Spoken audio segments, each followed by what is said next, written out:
Podcasting has changed so much over the last few years. Today, we're talking to Amy, who launched her first podcast in 2016, and all of the different iterations and versions of podcasting that she has done since then. We talk about what used to work in podcasting, as well as some things that are working now versus things that are no longer working to help us grow our shows or grow our businesses. I'm so excited for this conversation. Please join me in welcoming Amy to the podcast. Welcome to Podcasting Unlocked, the show for purpose-driven podcasters. I'm Alicia Galati, founder of Galati Media, and I'm here to share actionable strategies to help you amplify your message and grow your audience. Hello, Amy. I am so excited to have you on the podcast today.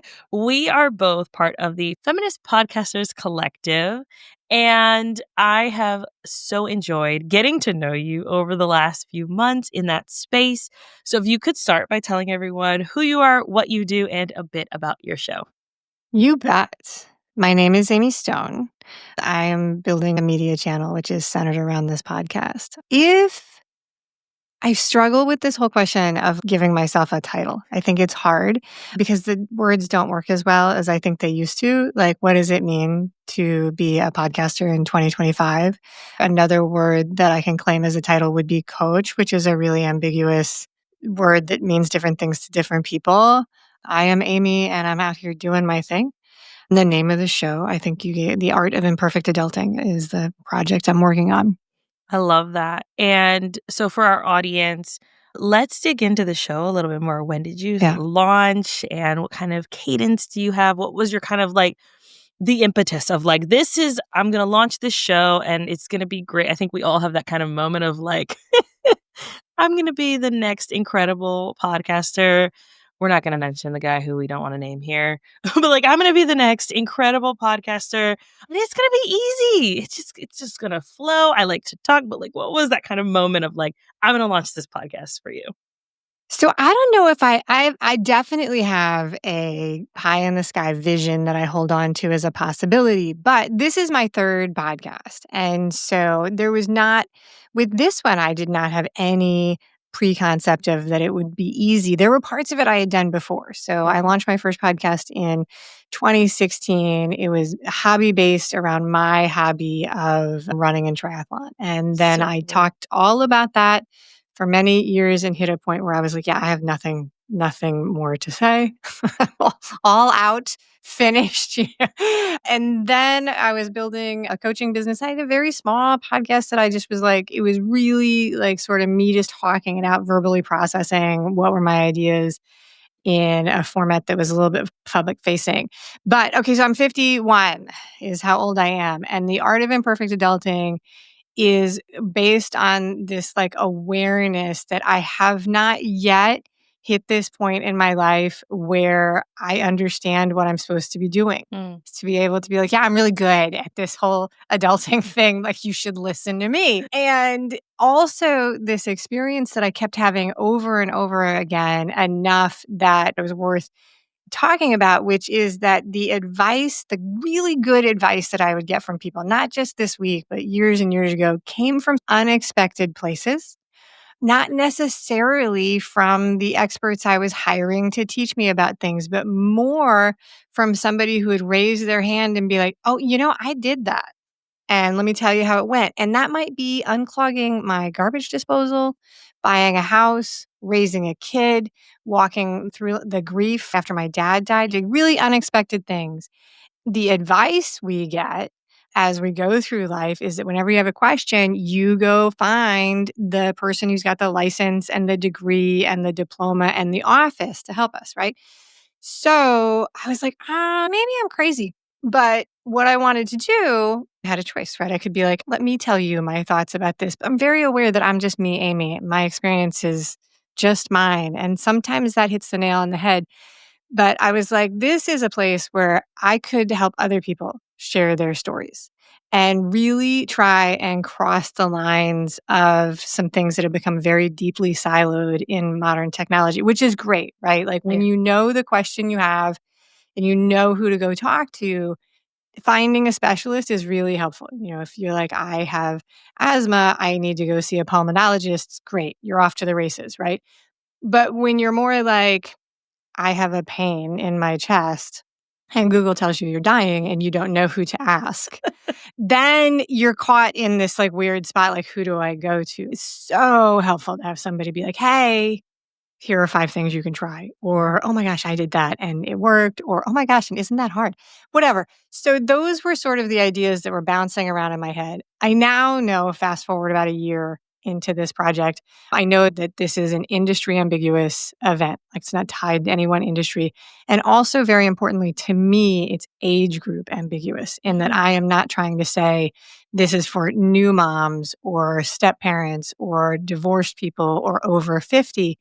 That has its roots very much in my own personal thing, that it's like, so I just turned 50 and now I'm being bombarded with all these things that are like, hey, 50 and over. And I'm like, why do I have to find all new stuff? Like, why at 50 do I need new groups? Anyway, that's the impetus to this. Those were the thoughts in behind the idea of me saying, hey, if I put together this interview show of regular people, sometimes they're very accomplished, but regular people telling stories of change in their life, would it be interesting and helpful to other people?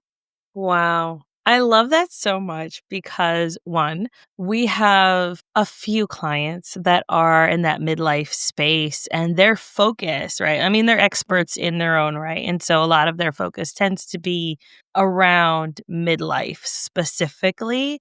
And just the idea of like, one, you're not too old to do whatever the hell Yep. you want to do, first of all. And second, here are the medical things that your doctor probably doesn't know because they did not get any training, like maybe an hour seminar on menopause. So I love that you're kind of going outside the box to do something a little different because there are so many menopause and midlife specific podcasts. And the thing is, they're really important and Yes. the specialists are really important. So my veering to the outside of that is not because they're not important, but it's more along the lines of, and I used to have this joke, and you can change divorce to menopause in this. I'm not actually divorced, but I am a step parent. And so I talk to a lot of people about divorce and blended families. And I used to have this joke that was like, divorce attorneys should advertise in the garden section of Home Depot because it's a huge industry, right? It's a huge industry with tons of specialists and magazines and, associations and all of the things that you want to look for. But in that moment where you're looking for advice and help about divorce, you are not going to tell your partner probably because, or maybe you are, but it's not the conversation of who do I hire. You may not be ready to talk to your friends because it's very, very personal and Right. private. You don't need to ask your priest because you know what he's going to say. And so what you need is you need something, and you don't know where to look, right? So then you need, and God bless the search engines and the chat GBTs, but if you don't know the vocabulary, they can sometimes not give you what you're actually looking for. And which is not that they're not working, it's that you don't have the right information yet. You need the wide pool of people, which is like strangers who are standing in a virtual room, the yoga class, the running club, the garden association, where you're like, anybody know? And that was one of the drivers to this. From my standpoint, having done a very niched conversation based podcast for 4 years about running and triathlon, I also had the awareness for myself. I was like, oh, wow, do I have a singular topic that I want to talk about every day for 4 more years? And I might. And I'm very thankful for the specialist because when you're deep into it and you're obsessed about a new thing, whatever it is, running, kayaking, menopause, totally. The midlife thing, I tell everybody about this. I push back and inside my own brain, I don't like the word midlife because the math doesn't math for me. I'm like, Right. what is it 30? Is it 50? I have one client where she doesn't say empty nesters. She says free birds. Let's just rephrase 100%. this. 100%, which I like. I mean, I'm about to be an empty nester. I'm very excited about it. And that's another really important topic. And one of the things, it's like, once again, it's like I'm looking for people to advise me in a new thing. I'm out there researching. I was like, who knows about this? So yeah. Yeah. All right, I kind of want to go back to your first Okay. podcast because on here, yes, we talk about, I tend to talk to a lot of podcasters who like they're using it for their business, right? The show used to be called Listeners to Leads. And so that was a lot of the focus. But I'm so fascinated with the idea of talking about the same type of topic for 4 years, Yeah. right? Like, so can we dig into that? I mean, there's a connection. You'll see that it was a similar idea, that one, to the one I'm doing now. It's just one is niched and one is not. So the first podcast in 2016 launched. It was called Mile After Mile. And I'm a lifelong hobby runner, and I run marathons and I've done 7 Ironman triathlons. I'm retired. I'm shifting. I'm doing more hiking and paddleboarding and stuff now. But anyway, I knew I had like a handful of stories from people who were regular people who had done these like wild things, like bike across the United States. I knew somebody who did 50 marathons before she turned 25. I Wow. have an actual real life close friend who is a quadriplegic who does triathlons and races and all these adventure things with a partner in a chariot. And so I knew this handful of stories, and that started with this idea of, could I find 50 to Hmm. share? Now, that show, which I did not know this until I looked it up, hit top 3% in the very competitive, broad-based market of ultra endurance sports. Wow. That is so incredible. So super niche, right? So super niche. It was so much fun because I found these people who told their stories, and it was great. And I did have a little side hustle at the time of doing coaching for triathletes. But it was really interesting because that show, which might appeal to your audience, was a learning lesson for me. That show, because it was an interview show, I began to get calls from the guests. They're like, hey, can we come back? Because we really make a lot of money after we're on your show. And yet I did not generate coaching clients as a result of the show, even though I had a big audience.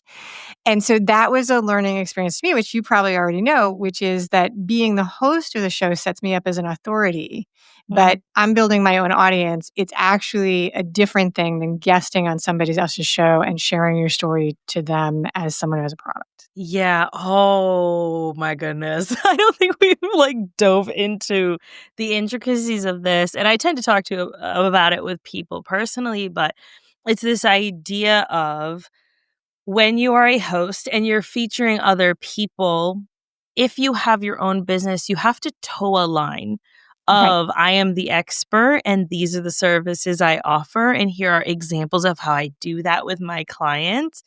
You'll note I did it a little earlier in a very natural way, right? It's not me being like, well, when I was working with my client, right? Like it's not right, creepy or weird. It's like, yes, I have some clients in that midlife space.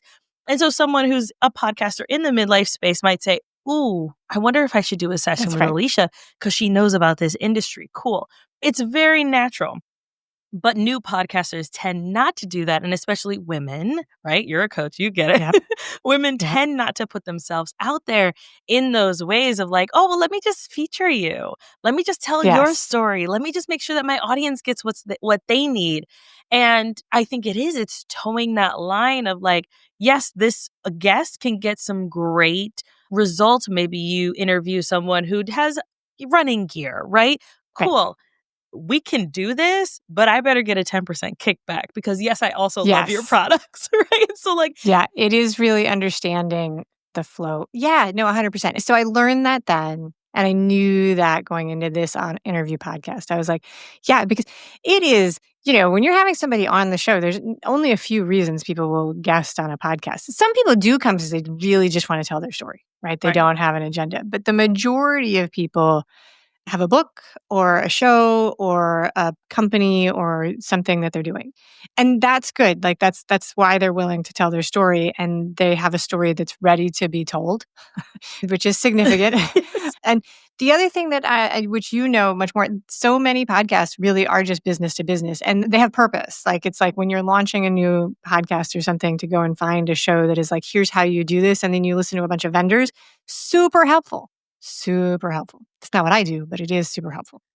Yes, I'm already like putting together your marketing plan of like, you need to Right. have an affiliates page. Here are products I love, and here's how you can buy Oh, them. yeah. And I didn't like it was absolutely like I did not have that. And one of my guests one time was like, "Hey, what's your goal with this?" And I was like, "Oh, things I should have thought about before I started."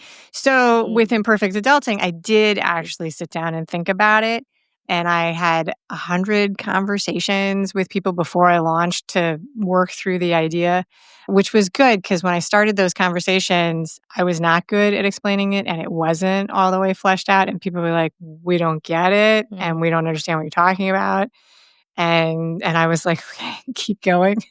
And that 100 thing came from a coach I hired many, many years ago. It was like, that's if you talk to 100 people, you'll have a really good sense of your message. And even at 100, though, people were like, we're not sure this is a good idea. And I was like, I don't care. I'm doing it anyway. Yeah, sometimes you just have to say, like, I'm doing this. Right. And in 2025, as I was launching this show, I eventually got to the point where I was like, we are in a point of transition. Right. Which I don't think anybody will disagree with. The way people consume information and produce information is gone. Everybody's always out there saying, hey, the gatekeeper's gone. I think that's true. It still feels like they're there, but they are officially gone. Like they're not always there. But the other thing that's gone because there are no gatekeepers is very hard to find a launch pad and something to boost you up because the gatekeepers are not there, right? So in 1980, if you wanted to get a message in the world, you had to pitch your idea to a production team. They would launch you a network as it used to be, or like whatever it would be. And today, those aren't there. There are people who call themselves that, but it's like, hey, pay me, right? And so unless you have just come off The Bachelor or you're a former Hollywood star, you are in the position of building your own platform. And it's hard today to do that. But anyway, when I was putting this together and I was having all these thoughts bouncing around in my head, I got to this point where I was like, I'm not sure that anybody knows what works right now. Right. And so maybe they do. And I'm the first person to admit that I'm almost always wrong. But I just hit my point where I was like, I'm just going to try it. And I'm going to go into it with the idea of if this is an experiment, let's try it and see what works. Like, and start with the idea, I don't know. And so let's see. Yeah. So it's interesting because you launched in 2016, you said. That was the old show. Yeah. This one just launched in 2025. Yeah, so January. the old show. Yeah. And what worked then, like, so I started podcast guesting around that time. Yeah. And then I launched my first podcast in 2018. And what worked in 2016 and 2018 is completely different. Completely different. Than yeah. what worked even in 2020. Right? Like that's when I started the business of launching for other people. And then the podcasts that we're launching this year, it is completely different. And I'm finding a lot of it is, you know what, let's test it. Let's see if it works. I had a podcast coach send me a thing. I didn't pay for it, but it was like, here's this course that, I don't know how I got it. And it was like, get into people's DMs and message them. And I was like, I don't think that works anymore. Like, I really just don't. And also, because I'm not a business to business thing, like I'm not direct pitching a product. And that's one of the things that I was like, I just really think, it's not that it's bad advice, because I will say, I think that in growing an audience for a podcast, the most important thing to do is to invite people to listen. Right. And that is, the DM isn't the way of doing that. So conceptually, I get it. The other thing that was in there was get into groups on social media and talk about your product. What groups? Show me where they are, because I still have several hundred groups on my social media. There's nothing, they are ghost towns. So, show me the plan. I just think it really has shifted, which is fine. Things are always changing. It's what I like about business. But it did mean that I stopped believing that people had stuff that worked and started trusting myself as somebody who could experiment, and also looking for things that were actually working, which is a different kind of thing than looking for somebody who says they have the answers. I love that so much. Yes, and honestly, that's one reason why I have launched so many podcasts over the years for myself, right? Like clients aside, yes, we're launching them constantly, but for myself, because I want to know what is working in the industry now versus what worked previously. Yeah. And so it's like, okay, cool. This hobby podcast that I have, you know about it. We read smut. I've mentioned it maybe once or twice on the show. I have this hobby podcast. It's weekly. It's also seasonal, which is different than anything I've ever done. I also have a Substack that has grown to 4,000 subscribers in 8 months, which is wild. Smut as a genre, like smut. Not smut as a genre, but like, smut conversations, like book groups about, it's like a whole sub. I don't even know the words for this. But there's like a cottage industry of people who are like referring other women to smut things. Yeah. And I'm all for it. But also understanding that those results are going to be Yes. very different than my one client who is launching a second podcast that's going to be seasonal, going to be more limited series. That's talking about VC funding for startups, right? Right. Like Oh my gosh, yeah. completely different industries, completely different results, and setting those So expectations. seasonal is an interesting thing because I think it's mostly driven by the limitations of small production with individuals, Yeah. right? And yet, one of the things that I think is, in my experience, is showing to be true is that the algorithms today, so when I say algorithm, I just mean the math running in the back of Spotify and Apple Podcasts and those things, they are not favorable to breaks in the production schedule. And so then if you it just misinterprets and it's like, "Oh, well, you didn't put out an episode for 3 weeks, so you're dead. You've clearly fallen into the Grand Canyon and you're no longer with us." And so that means that even though it's absolutely a smart thing to do as a small production house, an individual, a solopreneur, you will be relaunching with Right. every new season. That's just a thing that I've been observing. I'm like, wow, because that definitely was not true in 2016. No. 2016, you could do a weekly or other weekly, and it would pick up on the rhythm. And I'm not sure how well they pick up on the rhythm these days versus that they really value. Actually, I do. If I had to guess, I would say that what it is that they are so hungry for content Right. that the bigger algorithms, they reward aggressive release schedules. I would agree 100%. I've seen, especially this year, as people's boundaries are being a lot more set, especially those who have been podcasting for years, right? They're Right. dialing it back. Those who have dialed it back, I said, look, we saw clients who did decrease the speed of their releases to be like, this is the percentage that we saw them Yeah. decrease. For those that increased, and being able to use my own show as an example, here's where we saw their numbers increase, and that's that percentage, just to give an average of like, this is what you can expect. But especially for the shows that go off for more than a month, is kind of Yeah. what I'm seeing. A month, the algorithm's like, all right, you're back. It's fine. But I've seen ones go for 3-month breaks, and it has almost completely killed them. And when you think about podcast listeners too, right? I think, yes, the algorithm plays a huge role in it. And podcast listeners love you so freaking much. And y'all are fickle.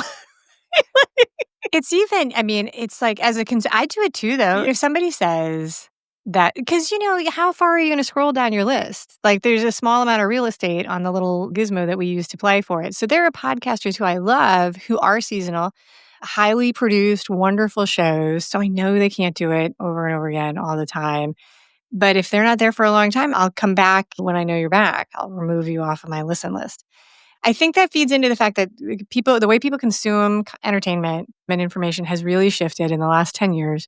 And the other thing that I think that has really shifted is the idea that one platform is enough. So where people are still Right. giving the advice, pick your platform and just go all in on that. And that is one of those things that I will tell you, I think that is wrong, wrong, wrong, wrong. I think that yes, people are on one platform. So you'll have a person who's like, I'm all LinkedIn, right? But if you're a content producer, if you're looking to reach and grow an audience, the expectation of the consumer is that you will be in a variety of spots and that you will be creating community and this is the impossible standard, Right. in all of those places. Which is so difficult, especially for solopreneurs, right? Who are doing it themselves. They're producing their own shows, they're doing their own social media. And that's where I think just simply repurposing the content and being like, look, Yeah, this is like, one, I don't have to come up with new content this week because whatever I talked about the podcast, that is what we're talking about this week. Let's right. call it a day. Absolutely. Keep it simple. So, you also are a coach. Let's Yeah. talk through that. I want to make sure that we highlight what you do and how you support your clients as well. So I do coaching. This is an excellent question because this is absolutely in transition. For the past several years, I had been doing coaching for step parents. I have a product out there that's called Step Parent Success School. There'll never be a day that I won't. If anybody out there is a step parent listening, there'll never be a day where I won't help a step parent. But one of the reasons that I had the time to be able to launch this ambitious media product is that the demand for coaching has dropped. Anybody who's not saying that is selling you a coaching platform. Coaches who coach coaches who coach To be coaches. brutal, right? To be brutal. I'm very pro coaching. I believe in coaching, all of the things. But today in July or September of 2025, anybody who's like, yeah, the market for coaching is great and it's still growing is selling you their coaching program. I would put dollars to donuts because the reality is that there is not as much. And 2021 was like the boom of the coaching world for individuals, not just businesses. People will always hire mentors, sure. Yeah. And so both of those things are true. And so this new product that I have does have a very small community behind it, which I'm building. I call it the Village. I love it. It's one of my favorite things I'm doing. And so that is, in a way, coaching, but it is more about the roots of the way we connect has shifted and giving people an opportunity and tools to connect in a very modern sense, which is not to say I throw you into a Zoom room or a Reddit community by yourself. It's actual, like, how do you connect with people who have similar ideas to the ones you have? Yes. Oh, and I love it. And I'm sure it's an incredible community just from the questions and the insights that you've had in the community that we're in together. You always come with like, this is such a kindergarten thing to say, but your thinking cap on. Oh, I love that. I Coming love in that. with your thinking cap on. But I think that you have such a unique perspective of being able to see bigger picture and why are we doing what we're doing? That's good. So you and I are always in a room where I come in and I'm like, so what's your why? I don't say it like that, but that's like 99%, like, it's like, I want to climb Mount Everest. That's great. There's nothing actually in the way of you climbing Mount Everest. So let's talk about why you're not doing it.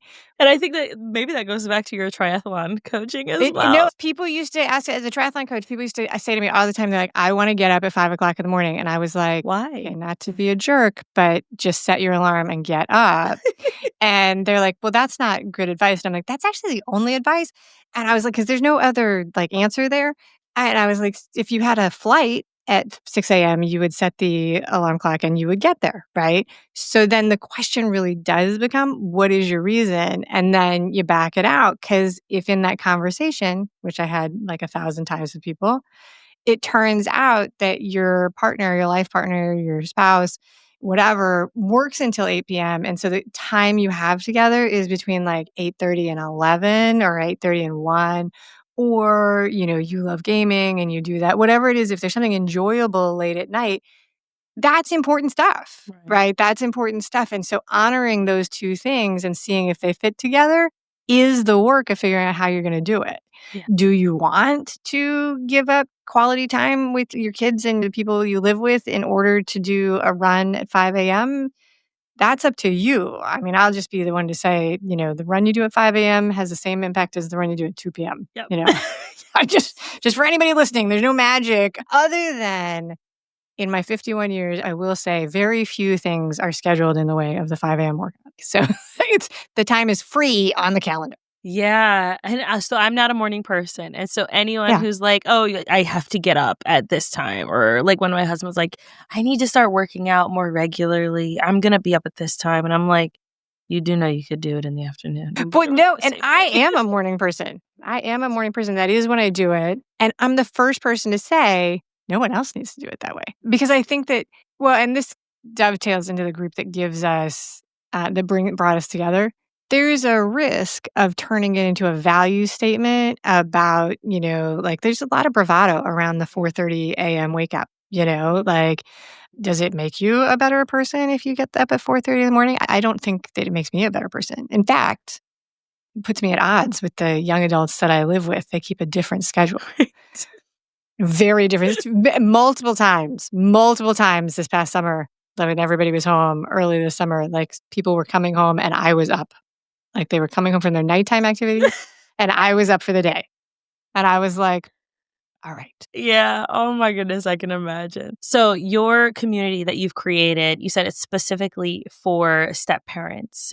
No. No, I do. No, I don't. It's called The Village. Okay. And so it's for adults. And why I say adults instead of, so as a step parent coach, right? So you work with coaches, the formula is do one-on-one work and then open your group. Right. And I, as a step parent, never wanted to be in a room of only other step parents. I wanted to be at the table with all the adults. Then as a step parent and a parent, I feel like we ostracize the almost half of the world who has not taken that. It's not a small group of people, right? Right. And we then go through all these things. So anyway, I didn't want to do that. And like people kept saying, they're like, do you mean parent? Do you mean moms? And I'm like, no, I mean adults, because the questions about, motivation and enjoyment and finding joy and staying healthy and making choices, those are universal for most people. There are definitely some differences in the situation, and there's an advantage to segmenting groups. Every time we segment and isolate the group and specify it, we are sometimes alienating other people, even if we don't want to. And so when you say moms, the foster parent in the room who needs answers questions if she is in the right spot. Right. Or the dad who is widowed or stay at home, can he ask? And so adults. And it is confusing. And from a targeting standpoint, it's not as helpful, but it is a core value to me as a person. Like, I just do not feel good closing the door on anybody. And I struggle sometimes to put that into words that are helpful to other people, because it's true. It's easier to find people when you're like left-handed redheads, Right. all right, I know I belong. But maybe it's because I spent so much of my life feeling like, hey, is this a room where I can walk in? Is it okay if I'm in here? So, adults. Yeah, I love it. And I think that so often, I actually had a strategy session with someone last week where he was like, Alicia, maybe you can help me. I feel like people are telling me I'm supposed to talk to one particular person and I'm Yeah. not sure how to do that. And I feel called to something broader and I just don't understand. I was like, I'm going to tell you about a client. They have a podcast where, yes, it's productivity and it's like shame-free productivity, right? But for who? Who is this person? And it always goes back to her kind of tagline, which is do less, live more, breathe easier. And so Okay. everything gets funneled through that. Are you someone who wants to do less, live more, breathe easier, and you want shame-free productivity? This is the spot for you, right? So like I it love doesn't that. I matter love that. if you're a caretaker or you're in your 50s or you're in your 20s and you're a new mom. Doesn't matter. Face I for you. love that. No, and I think that they both have place. I didn't have that example, but one day years ago, I was like, I know this is really good advice, but I was like, so who's the avatar for Coca-Cola? A thirsty person, Right. you know? Someone who wants to get rust off their car. Right. Very good example. Totally good example. I love that, because that's totally, it's like, so I think that they both are true and they both work. And that's the beauty of it. It's like productivity for what? Like if you do productivity for new moms and then all of a sudden, you have teenagers, you're like, oh, does this still work for me? Well, the challenges are Right. different. All right. So if people want to join and they're like, yes, please tell me more, where can people find you, get to know you, also listen to your podcast as well? Okay. So the Art of Imperfect Adulting is on all of the major podcast platforms. I've done my very best to make sure it's everywhere. It's also on YouTube. The core thing is the Imperfect Adulting. The website is imperfectadulting.com. Some of the social handles are the Art of Imperfect Adulting because, it just is. All right? It just is. Imperfectadulting.com is the website, and it has all of the important information. I bribe people with freebies. There is what I call a Struggle to Serenity, which is a survey you can fill out for yourself to see what parts of your life are out of whack. So that's a lot of fun. You can get that. And then you get my email newsletter, which is where I actually talk to people about what I'm doing. And so you get new information about the podcast and anything else that's going on in my communities. Awesome. And we'll have links for all of that in the show notes and the YouTube description. Amy, thank you so much. This has been so much fun. Thank you, Alicia, very much.